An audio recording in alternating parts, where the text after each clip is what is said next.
की बात है ऊधो, बंदगी तेरे बस की नहीं है।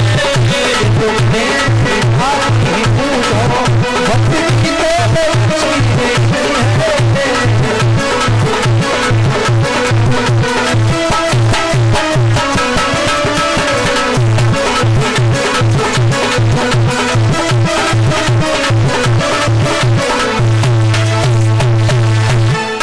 बाल कृष्ण भगवान की। ब्रज की गोपियों से जब ऊधो का स्पर्श हुआ तो ऊधो ने कान के बाण मारना शुरू कर दिया। कहा ऊधो ने, अरे ब्रज की गोपियों, प्रेम पास से प्रेम जो होता है वो अशुद्ध प्रेम होता है। और ब्रज की गोपियों से कहा ऊधो ने, ऊधो समझाने लगे, गोपियों तुमको पता नहीं है, किसी के यहां कितनी भी मित्रता हो, इसको आप पर डे उसके दरवाजे पर जाने लगो, सुबह शाम दोनों टाइम जाने लगो, तो धीरे धीरे वो प्रेम खत्म हो जाता है, वो प्रेम दूषित हो जाता है। लोग उंगली उठाने लगते हैं, क्या कारण है? ये बहुत सुबह शाम दोनों टाइम इनके यहाँ आते जाते हैं, क्या कारण है? ब्रज की गोपियों, अभी तक तुमने पास से प्रेम किया है, अब दूर से प्रेम करना सीख लो। और वो कृष्ण कोई साधारण नहीं है, वो हर जगह है, लेकिन दिखाता नहीं है, वो निराकार है। ब्रज की गोपियों ने कहा ऊधो से, बोले ऊधो जी आप कह रहे हो बहुत अच्छी बात है, लेकिन एक बात मेरी सुन लो। बोले क्या?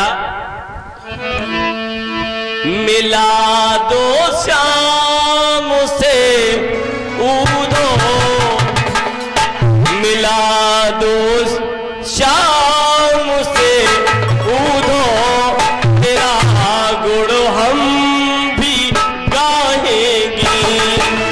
मिला दो श्याम से ऊधो, तेरा गुण हम भी गाएंगे।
श्याम से ऊधो, तेरा गुणो हम भी गाएंगे। मिला दो श्याम से ऊधो, तेरा गुणो हम भी गाएंगे।